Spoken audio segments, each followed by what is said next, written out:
Good evening, everybody. Kevin J. Johnston here. This is the Real Estate and Money Show that plays every single Thursday night at 9 p.m. Eastern Time. And tonight we're going to talk about your credit score and how to protect your credit score, how to not harm yourself. I think is more importantly what the credit score thing is all about for tonight's show. I mean, I really want to make sure that we're delving deeply into what is both right and wrong with the FICO score system that we have in Canada and the United States. I'm sure many of you have gone out to apply for loans at some point in the past, and you've probably been denied at some point in the past. I think all of us have at some point. And with being denied a loan or just an opportunity even to rent, it's soul crushing. It's heartbreaking. And typically you have no idea why you've been crushed, why you can't get that loan, why you cannot rent that place, why you can't get the car lease that you want, why you can't get a simple $500 credit card. These are things that are very important to understand.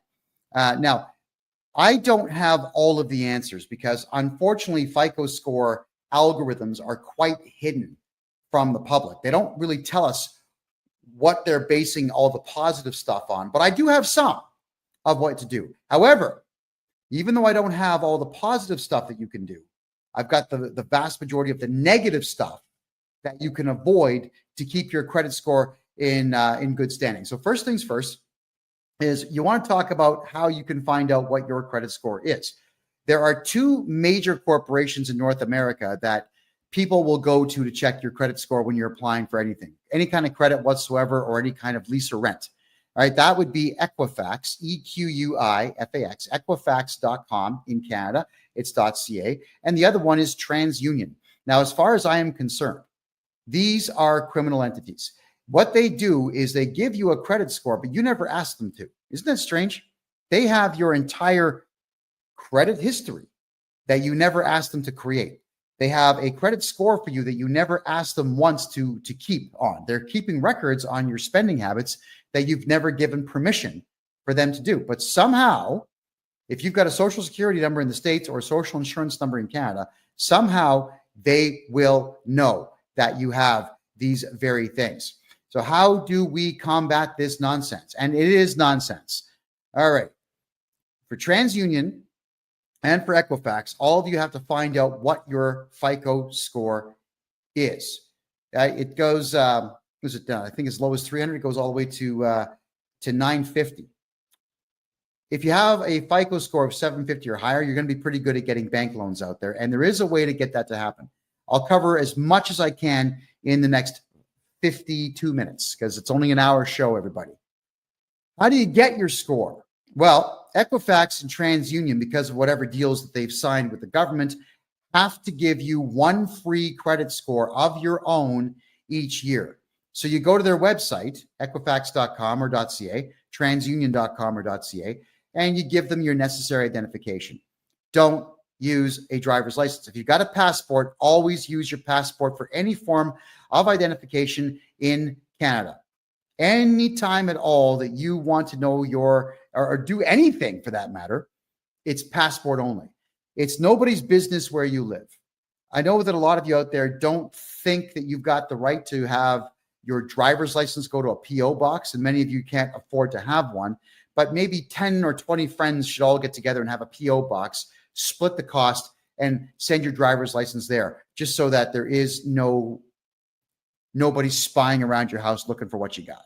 All right. And the reason I say that is as a podcaster, unfortunately, when I was podcasting in Calgary in 2021, everybody in the city knew where I lived. They all knew that there was going to be a podcast taking place there. So we always had to double lock and triple lock our doors. So we had the front door was locked. We put a steel cage over the window of the room that we used, and we installed an extra door in the hallway and put a lock on that just to buy time if anybody chose to break in. It sucks when people know where you live. So don't let anyone know where you live. But you are allowed to get yourself that free credit score, and you got to find out everything on that credit report that is harming you. Now, you have the right to object to everything on your credit score when you get it. Now, don't be silly and object to everything at the same time. What you got to do is you got to pick on small stuff. So what you got to look out for is late payments on credit cards. You got to look out for a bill you didn't pay and figure out who it was you didn't pay it to.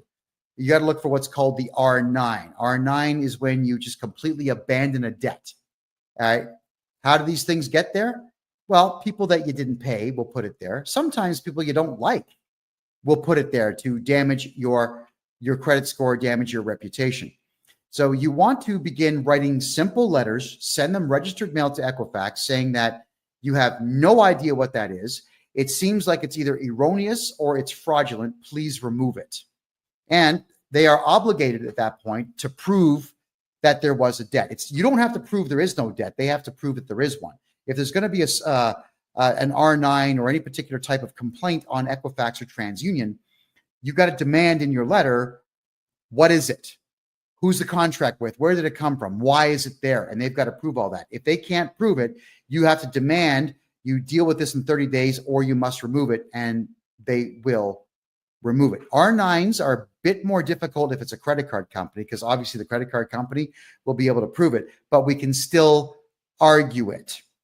You want to make sure that each time you get something off your credit score, that you send another letter in complaining about the next thing. Get your credit score to be patched up as quickly as is possible. Now, what is it based on? Well, here's a graphic, everybody. I got to put this white piece of paper here so you can see all the numbers. All right. 30% of your credit score is based on the amounts that are owed. 10% is on new credit that you acquire. 15% is the length of your credit history. I'll move the microphone here. 10% would be credit mix. It's not really defined all that well. And 35% will be your payment history. Okay, where do we begin with this? Let's say you just are starting off in life and you want to build some credit. How do you do it? Well, you would apply for a simple credit card, get yourself the minimal amount, which is a $500 credit card. They usually will just give those out to everybody. They really will. Go to a bank machine, take a cash withdrawal, hide the money somewhere. A week later, pay it off. Do it again, pay it off. Do it again, pay it off. Just keep doing this. So while you're taking cash withdrawals on your credit card, now don't make purchases because you got to pay for the purchase. You're taking out cash and you're going to put it back on. Yes, you're going to pay a transaction fee, depending on the machine, $1, $5. It's going to be something like that, but you're building credit. You're building a history of paying your bills to a major creditor. Then you'll go to a bank, you'll open up a bank account, and you'll ask for a very small bank loan. Let's say $1,000. Why? Oh, it's for school and I got to buy a laptop. Oh, okay, that's fine. They'll get it to you. Don't spend it. Put the money in a hidden, hide the money somewhere that no one's going to find it. Make 3 payments and then go pay it off. Now you got to ask for $2,000. Repeat the process. Make 3 payments and then pay it off. Don't spend the money, because then you have to go out and earn that money. And now what you're doing for your credit score is you're building credit score points up. And it works. Eventually you'll get a $5,000 loan, then 10, then 20. You're going to keep doing this until you actually need to borrow on something in the future that will improve your life. Like, let's say a car, a truck. Don't buy those. They depreciate. Better yet, a house. Or you could lie and say you need a loan to buy a house, but then just go ahead and buy a ton of Bitcoin. And when the Bitcoin appreciates, pay off the loan. All right. You always want to make sure that if you're building credit, that you're constantly paying these loans and these credit card debts off. And it's all about borrowing money, not spending it, and then paying it off within a timely fashion, we'll call it, within a good period of time. But what they don't tell you is, let's go back to this chart here, is that new credit is only 10%. All right. So it's only 10%, but 35% is your payment history.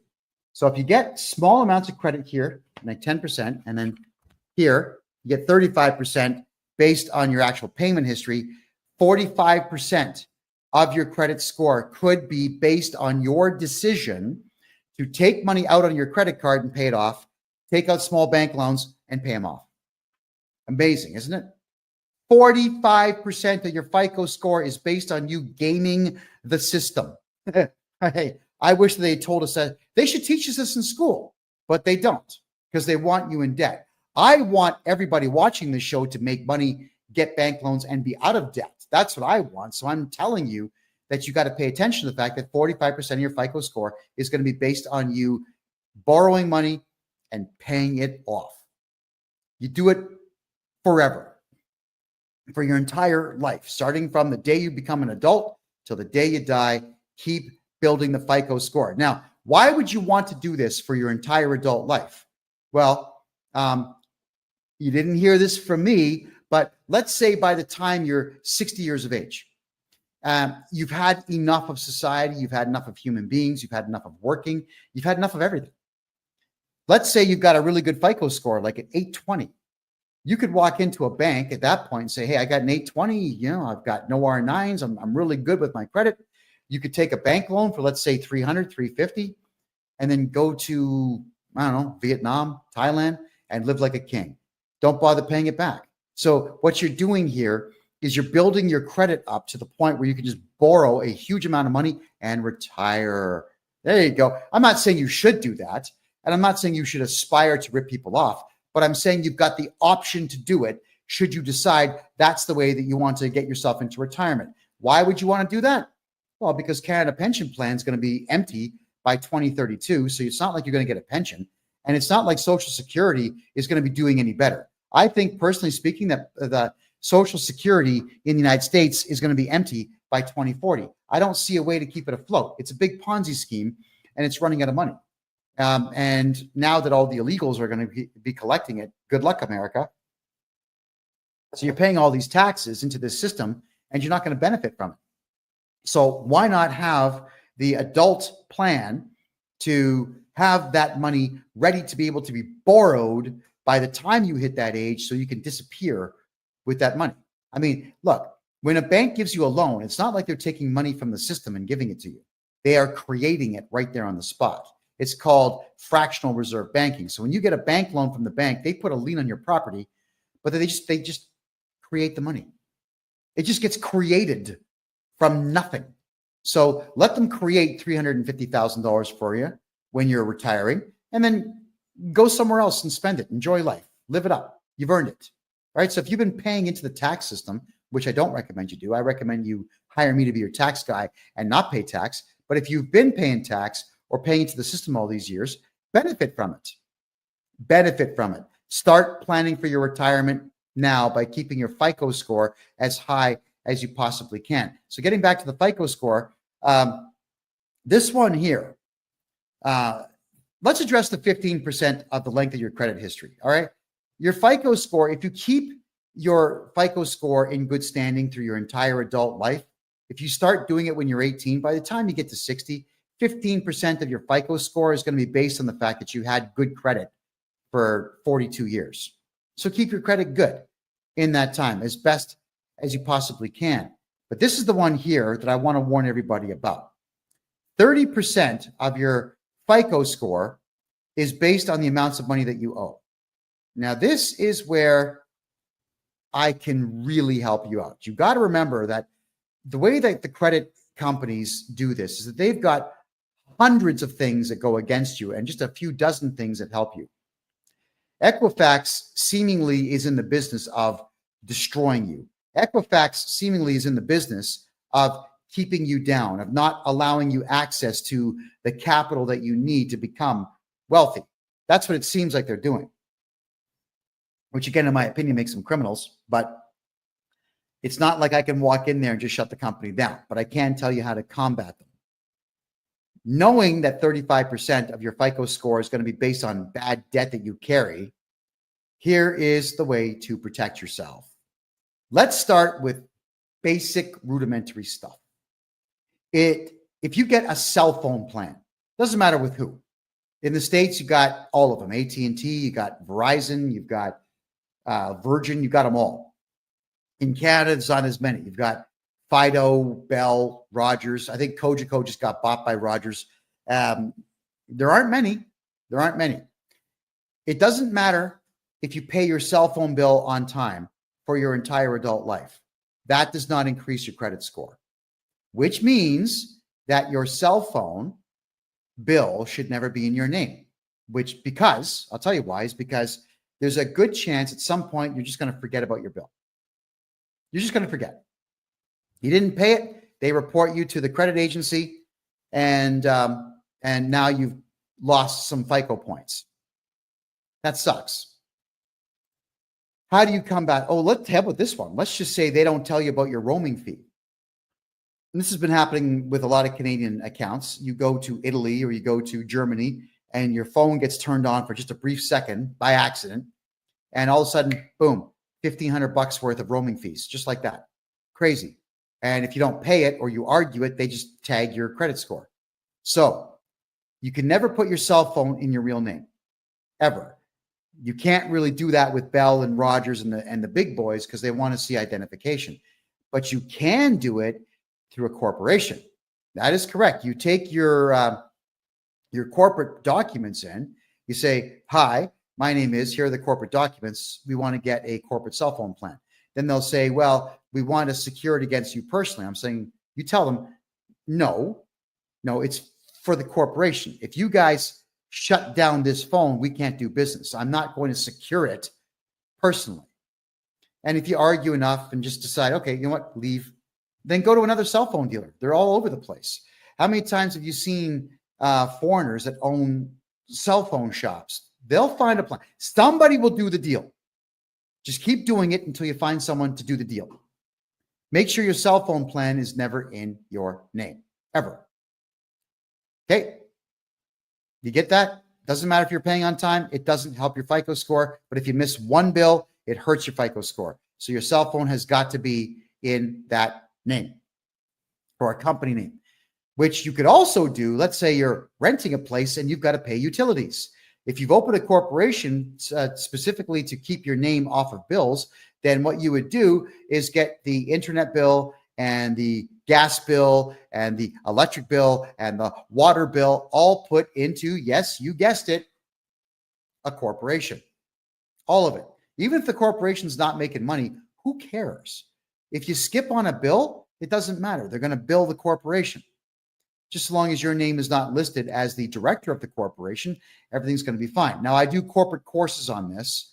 And if you want to get involved, come January 1st of next year, we're going to have a subscription-based website where for $25 a month, I'll be doing 1 or 2 shows a month that are private to members only to learn this stuff. But this is the general synopsis of how to protect your FICO score. The other thing is, if you don't want to go through the expense of registering a corporation, even if you buy a house, you can jump on the phone with all the utility companies, say, "Hi, I'm John Smith, Arnold Schwarzenegger, Richard Pryor. I'm somebody. We need the gas bill hooked up." In most provinces in Canada and about half of the states in the United States, they don't ask for identification or even clarification. They say, "Yeah, no problem. We'll send someone out. We'll get you all hooked up." Ta-da. So now the bill is in someone else's name. Why? Because if you pay your gas bill on time for 45 years, it doesn't positively benefit your FICO score. If you pay the water bill, it doesn't benefit your FICO score. If you pay your internet bill on time, it doesn't benefit your FICO score. Nothing benefits your FICO score when it comes to household utilities, but it can hurt you. So let's really go down the rabbit hole here. And I'm sure all of you have maybe heard of Text Now. It allows you to have a separate phone number on your cell phone plan. All right. So you get a Text Now phone number, and that's the one that you would use for all of the bills on your house, especially if you're renting. If you're buying, it's great. I mean, do the same thing. Have the bills in a fictitious character's name and have them phone your alternate cell phone number looking for payment on the bills, because you're going to miss a bill. That's just how life works, guys. You get sick, you get in a car accident, you're going to not pay some bills. You don't want your FICO score dropping because you are incapacitated. Maybe you live with some friends and they skip out and they don't pay the bill. You got to catch up because your friends are jerks. Yeah, maybe you got a boyfriend, girlfriend, whatever it is. You guys break up. Someone doesn't pay the bill. If it's not in your name, it doesn't matter. Also, what you can do is, let's say, for argument's sake, if your gas bill, your electric bill, your whatever bills you got for your house are not in your name and you're behind on things, you can call them up and say, yeah, hey, it's John Smith. I need you to disconnect the gas and the water and everything else. I'm moving out of this house that I'm renting. No problem. They'll cut everything off. Tell them to send the final bill to your email address or text it to your phone. They will. And then you get rid of that particular text now phone number. And 2 days later, you get yourself another text now phone number or another one of the like Hush phone number. Any of these phone numbers that are voice over IPs, call them up saying, different voice. Hey, what's up? I'm Ricky Savage Michelson, and I got to get some bills. I just moved into this rental house. And the process starts all over. So you can actually get away with not paying between 3 and 4 months worth of bills, and you get a new name attached to the same residence that you are living in, and it doesn't hurt your FICO score. Right? It doesn't hurt your FICO score. If you're not going to pay bills, it doesn't hurt your FICO score. Now, I'm not encouraging all of you to not pay bills if you don't have to. I'm telling you that I understand with our rotten economy in North America right now and the severe lack of money in the money supply right now, that these are the options that you have to give yourself. So FICO score, protect it by making sure the house bills are not within it. If at all, if you can avoid anything, if you can avoid using your real name on anything, you have to avoid using your real name wherever you possibly can. The driver's license is usually where you all get screwed. When you use a driver's license as identification and it's got your home address on it, whoever wants to harm your FICO score can do it. If you absolutely have to show identification that's got your name and face on it, passport every single time. If you have an expired passport, keep it, because you can use that. If they say, we want to see 2 pieces of ID, 2 passports, and they might say, well, one of them is expired. So there is no law that says you can't show expired identification. The only problem with an expired driver's license is that you can't drive with it, but you can still use it as identification. The only problem with an expired passport is you can't fly with it, but you can still use it as identification. Any photo ID card in Canada that expires can always be used to identify you. You just can't use it for the prescribed use that it's for. So don't listen to anybody's crap when they tell you that you can't use that expired driver's license, health card, passport. You can. It doesn't have to be updated to be valid. It's still valid. And that's the beautiful part of identification. So if your passport is going to expire, order a new one and don't take the old one in and turn that in. Whenever you get a new driver's license, anywhere in Canada, you can say, I lost it. I just lost it. Can I have another one? Keep the old one. If you're able to, have all your identification go to a post office box. Or, if they don't like to use P.O. box in the address, fine. Then go to mailboxes, etc. UPS store. Go to any of the retail mailbox places and get yourself a mailbox and use that. Because if you go to the UPS store, for example, then what they do is they actually have an address. 7400 Main Street, suite number 404. That would be your box number, but it won't say box number. It'll say suite number, which is exactly what you want to do. I can't stress enough that this is no longer the 1970s. In the 1970s and the 1980s, people would ring your doorbell to say, hey, I'm happy to see you. Like, thank you for your friendship. And that was it. There was never anything nefarious that people had in mind when they would ring your doorbell. Back in the days, people would ring your doorbell. You just open the door. Hi. Like, it was a surprise. You're excited. Someone's here. And then eventually towards the end of the 1980s and the beginning of the 1990s, every third person ringing the doorbell was some solicitor trying to sell you something. So you had to get really good at yelling at people saying, get out of here. And it's annoying to have someone, unfortunately, they are legally allowed to do so. The law says they can ring your doorbell, but they have to leave when you tell them to. I don't want to get out of my chair or stop what I'm doing to answer the door for someone I don't know. I really don't, but it is what it is. And now, 9 times out of 10, when someone knocks on the door, it's someone looking for money, or it's the cops asking you why you said that thing that time on social media, or the cops are saying, well, someone complained about your car and we're here to investigate, and so on. Yeah, it's someone looking to gain money or leverage from you or on you these days. So unfortunately, with the way the world is these days, you want to make sure that nobody has access to your front door anymore. This is not to do with your FICO score. This is just you personally protecting yourselves. If you have the means to build a cage in front of your front door these days where someone has to enter the cage to get at your front door, I strongly recommend that. It's sad that our society's crumbled that way, but it has. So you cannot let people have leverage on you. And that's the same thing with phone calls that come in.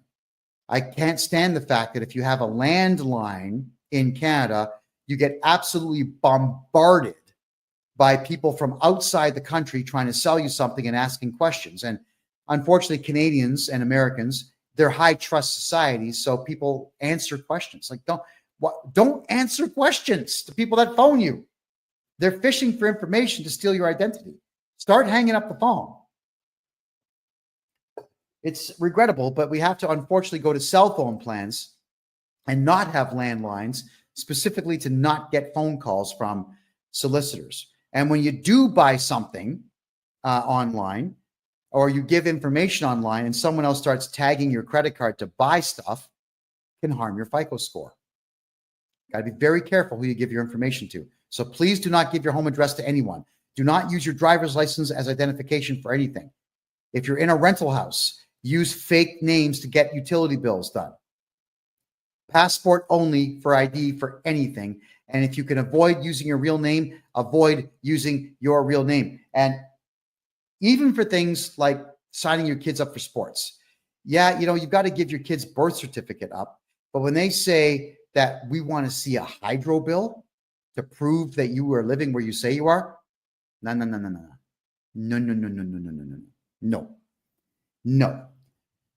I want all of you to change how you think. Everybody out there, you have to assume everyone out there is a scumbag and everyone out there is going to try to steal from you.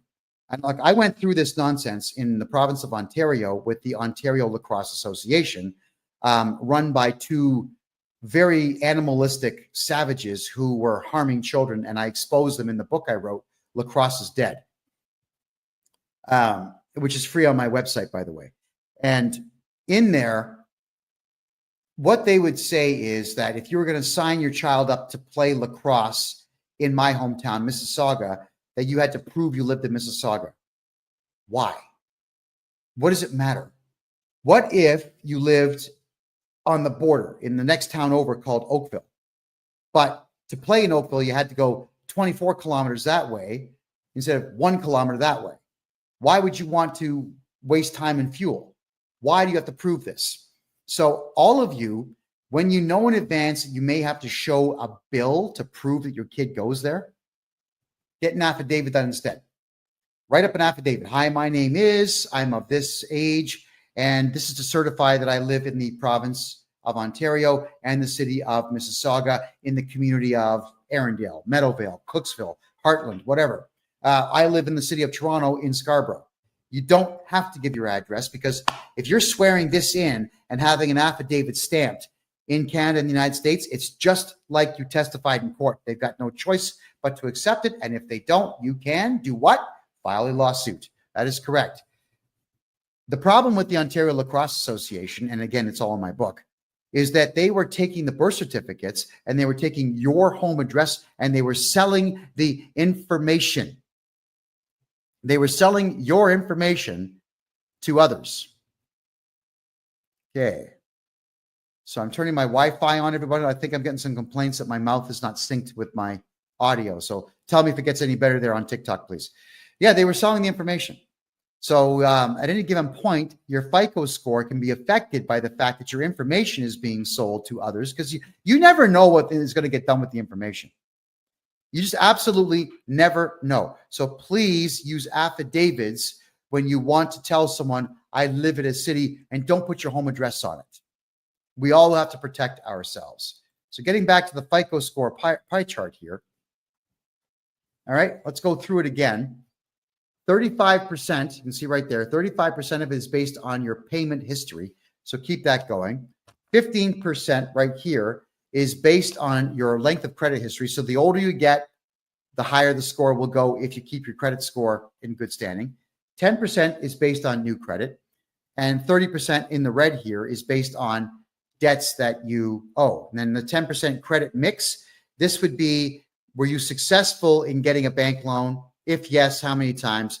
Were you successful in getting a mortgage? If so, how much and how long ago, and so on.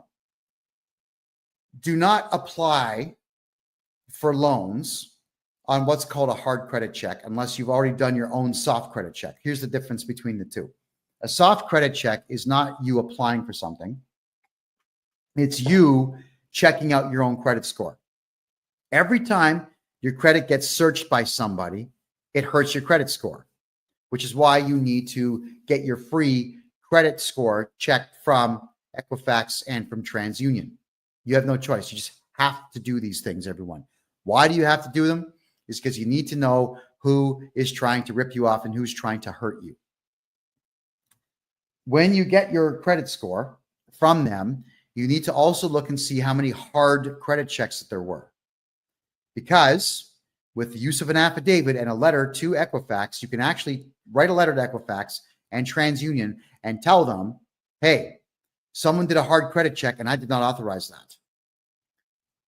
They will actually have to produce a signature showing that you authorized that credit check to be done. And if they can't produce that signature, which you probably didn't do, they have to remove that hard credit check. So a hard credit check is you asking for credit from a bank or credit from a financial institution or credit from anyone who involves themselves in lending money or a financial institution.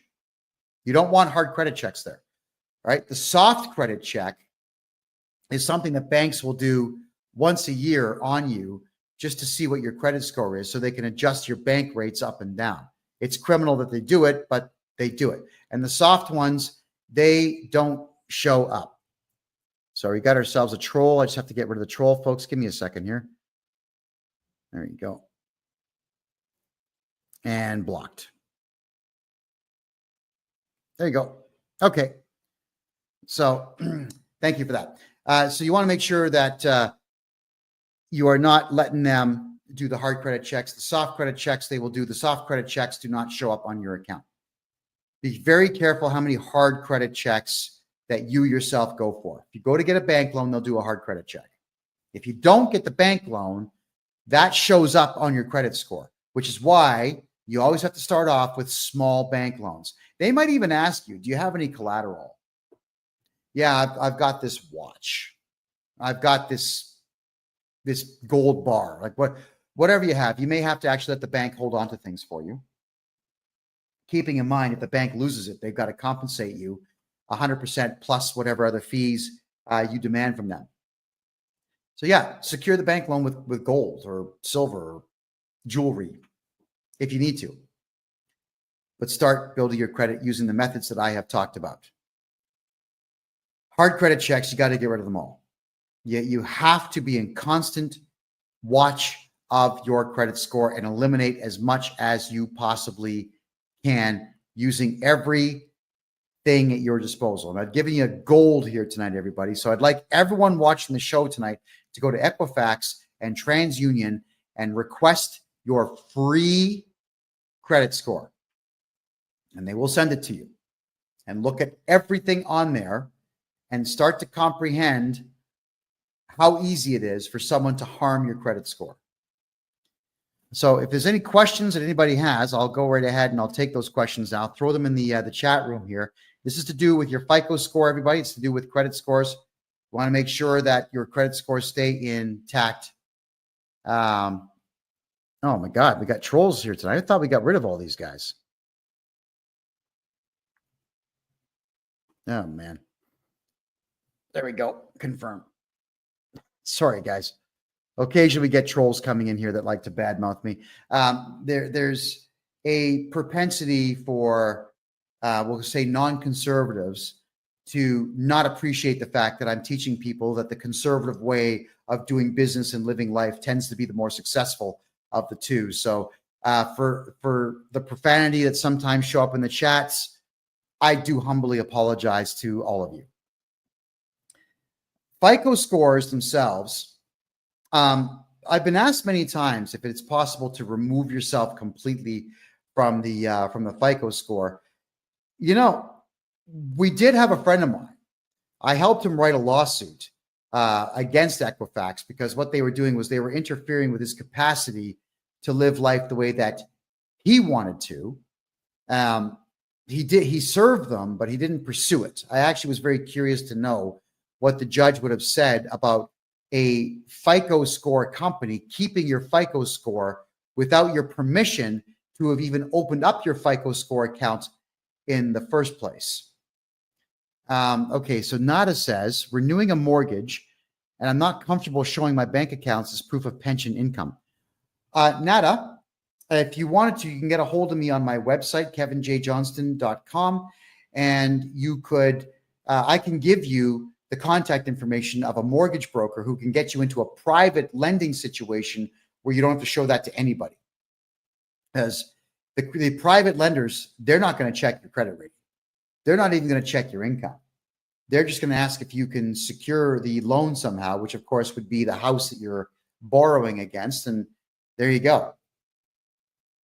It's probably going to be 1% above prime, but at least you'll get it guaranteed without having to prove anything to anyone. And that's what the banks do. You see, Canada has asset-based lending, which is why the economy is garbage. If you don't have $1 million, you can't borrow $1 million. That's the insanity of Canada's banking system. Whereas in the United States, everything is capital-based banking. So you go into the bank with a really good idea and they'll give you money because they're hoping to make money off of you. And American banks are really, really, really good at writing off debt and selling debt to others. All right. So that is why it's so difficult to get things done in Canada. So if you're having a difficult time getting credit in Canada, it is because the system in Canada works against you. It really does work against you. And you need to combat that by taking the advice that I've given you on tonight's show. The other thing, and this is another one, they don't talk about this, but the Canada Revenue Agency will report your lack of cooperation with them to the credit companies, Equifax and TransUnion, which is why you got to come to me to get your taxes fixed. I know that you don't want to pay taxes. I get it. And technically, it's actually illegal to collect taxes, technically, but you're not going to win that argument. If you're going to pull the free man on the land stuff, the sovereign citizen stuff, you're going to lose. So what we got to do is make sure your taxes are done properly. I can get you back a fortune. Look, if I was to redo your taxes and get you back everything you paid over the last 10 years, that's not going to affect your FICO score negatively. But if you don't do your taxes for 10 straight years and you ignore them for 10 straight years, you better believe that will affect your FICO score. When we do all your taxes at one time and we find out that you don't owe money, it's going to increase the FICO score a little bit, but not much. It's not like the CRA is going to report to the credit agencies saying, oh, yeah, now he did his taxes, remove that, please. That's not what they do. That's why you have to be in constant contact with Equifax and TransUnion to be able to reverse the damage that's being done on your credit score. So to be able to remove yourself from the whole credit score thing is not something that I have pursued yet, but I'm sure at some point we're going to be able to figure that out. I'm sure there's case law somewhere in the world where that has been done. And if anybody out there knows the case law, send it to me and I'll read it and I'll interpret it and then I'll get another interpretation on it and then we will talk about it on this show. So everyone, FICO scores, very important. And for the next 15 minutes, what I will do is I'm going to recap what I've talked about in the last 45 minutes. So for those who are joining us late here, you'll get a chance to hear what I have to say on this. And with your FICO score, it is based on the following factors. So let me just bring the let's see here, and bring the chart back up for you. So right off the hop, 35% of it is going to be payment history. Your payment history is 35% of your FICO score, which is why you want to make sure that when you're borrowing money, you're not buying stuff. You're borrowing money for the sole purposes of building up your credit, because 10% is based on new credit that you get. So 45% of your credit score, everybody, is based on you acquiring some credit and keeping it in good standing, which is absolutely what all of you should be doing. Get what I was saying earlier in the show is you go to your bank machine with your credit card, get a credit card for $500 on it, take money out, hold on to it, pay it off a week later. Take more money out on the credit card, cash advance, pay it off, cash advance, pay it off. If you do this every week, that's 52 positive FICO score increases per year on just that one credit card. So once you've done that, you could apply for another credit card. So get a Visa and a MasterCard, both with $500 on them, and do the same thing, like Visa, MasterCard. Go to the bank machine, pull the cash. So if you have 2 credit cards, then that's 104 positive influences that you can have on your FICO score. Isn't that incredible? So after a year of doing that, as I said earlier in the show, you go and get a bank loan for a small amount of money, $1,000. Tell them you're buying a laptop for school. Keep the money in your room, hide it, make 3 payments, pay off the loan early. And meanwhile, while you're doing this, you're playing the credit card game. Then get a loan for $2,000. Make 3 payments, pay it off. Don't spend the money. Never spend the money. You're just taking it out for the purposes of putting it right back in and building your FICO score. Just keep getting bank loans so long as you've been building credit slowly. And then eventually you'll have yourself in a position where you could get a mortgage in the future. And let's just say you do get a mortgage in the future and you pay it off in good time and good standing and whatnot. And you keep your FICO score over 800 points. By the time you get to your 60s or 70s, you can get yourself a very big unsecured loan and just keep the money. And that's your retirement plan. So your retirement plan should not be Canada pension plan. It should not be Social Security in the States. It's going to be empty by the time anybody my age gets to retirement age to collect on it. You're never going to collect on it. Build a good FICO score. Take the money, take a loan out when you get older, pocket the dough. Pocket the dough. It's yours. That's why I'm encouraging all of you to build credit and keep it in good standing. When you rent a house or you buy a house, none of the utility bills in that house should ever be in your name. Just in case you forget to pay a bill, you get sick and you can't pay a bill, you lose your wallet, you can't pay a bill, you get robbed, you can't pay a bill. If it's not in your name, it doesn't matter how late you are. It's never going to affect your credit score negatively. And that's exactly how you should want it, where it never affects your score negatively, period. Cell phones should never be in your name because at some point, I promise you, you will miss a bill or you're going to go over on your data or someone's going to ghost your phone and they're going to use your data. You got a big bill and you can't pay it, never in your name. And if that means that you need to get prepaid phones, then so be it. Not a problem. And for those who want to buy a property here in Panama, everybody, get a hold of me on my website, kevinjjohnston.com. Now, how do you not use your name when you're getting bills? In Canada, it's real easy. When you phone up saying, hey, from an alternate phone number, like a hush phone number or a text now phone number. Hey, what's up? My name is Billy Joe Jim Bob Barker. and I would like to have gas in this house. I'd like to have water in this house. I'd like to have internet in this house.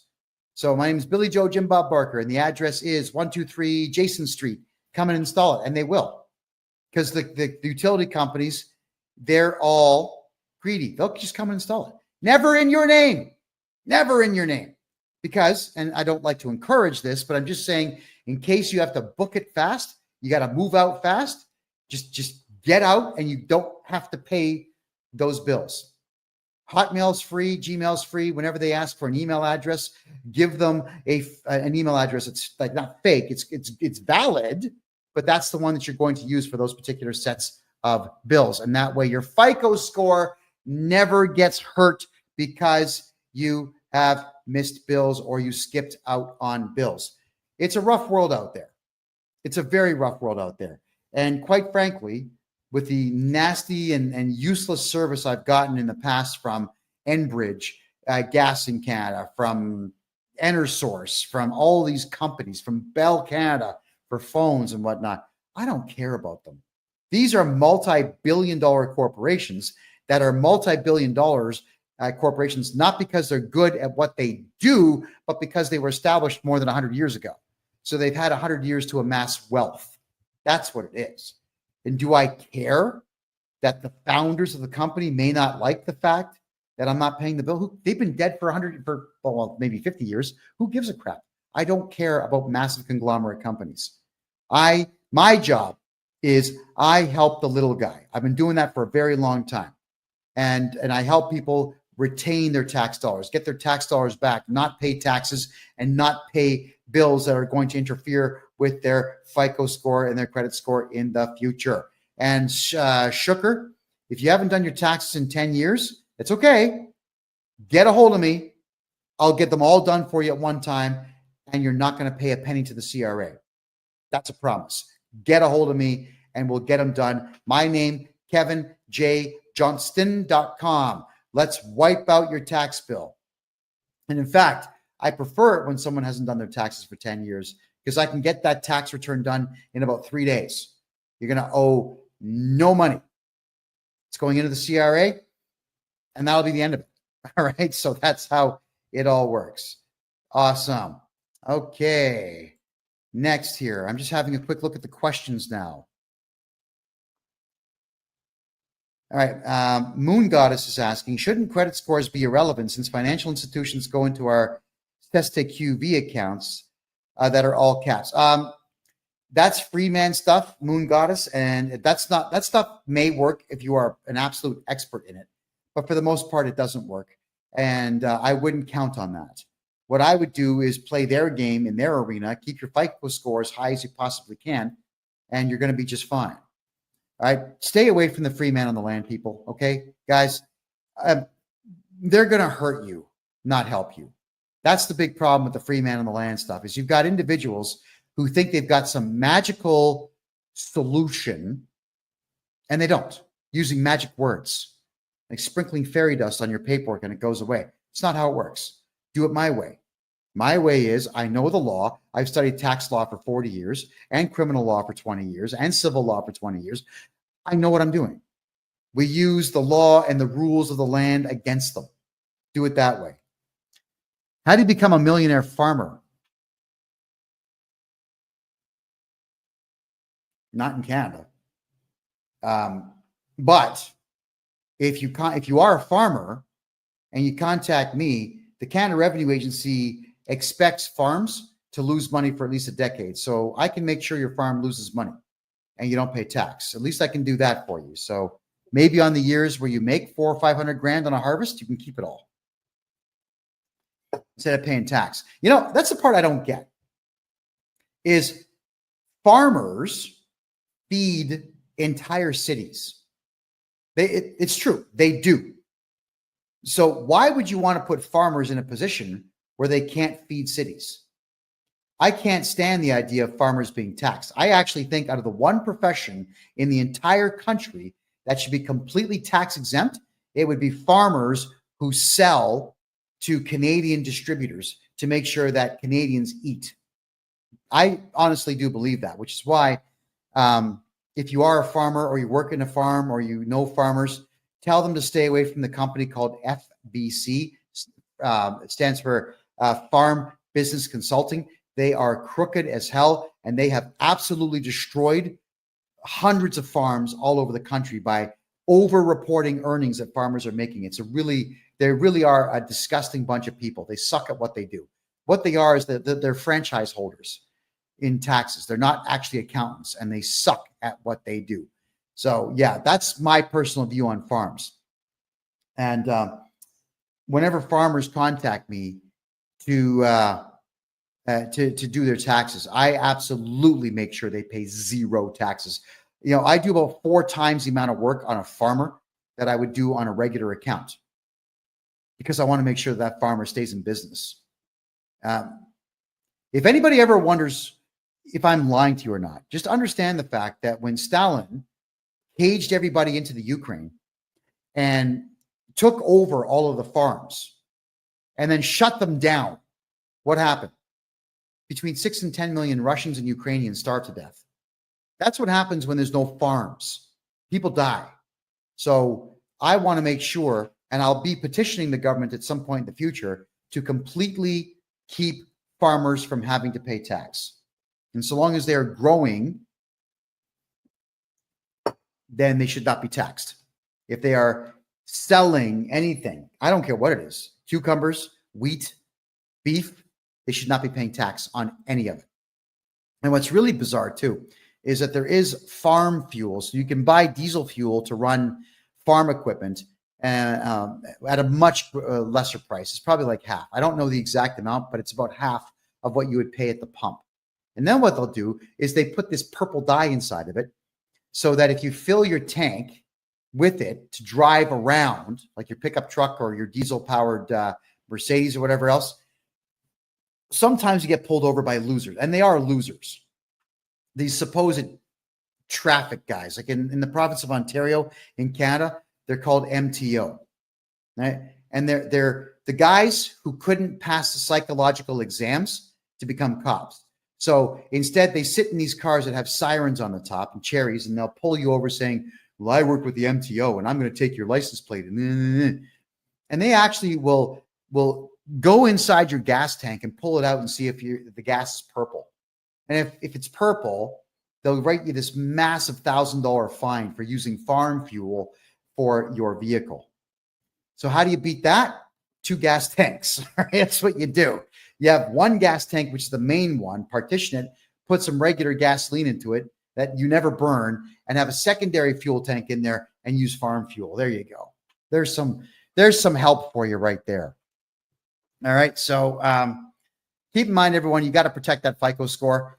Rewatch this show, which is going to repeat all weekend now on Rumble. Just type in freedomreport.ca to watch the repeat. I'd like all of you to take the advice that I'm giving you here to make sure that you build credit and you hold on to credit so you can use your good credit score in your 60s and 70s to take out massive bank loans and never pay them back and retire with the bank's money. Because if anybody out there screws the banks in Canada or the United States, I'm a happy guy, because that's all the banks do out there is rip we, the small guy and gal, off on an absolute regular basis. That's crazy. My name is Kevin J. Johnston. Thank you very much for being here. This is the Real Estate and Money Show, where we talk about real estate, money, investment, gold, silver, and taxes. And we do it every Thursday at 9 p.m. Eastern Time. I want to say thank you all for being here. I can't wait to see you again next week, which we will do at freedomreport.ca. Have a great night.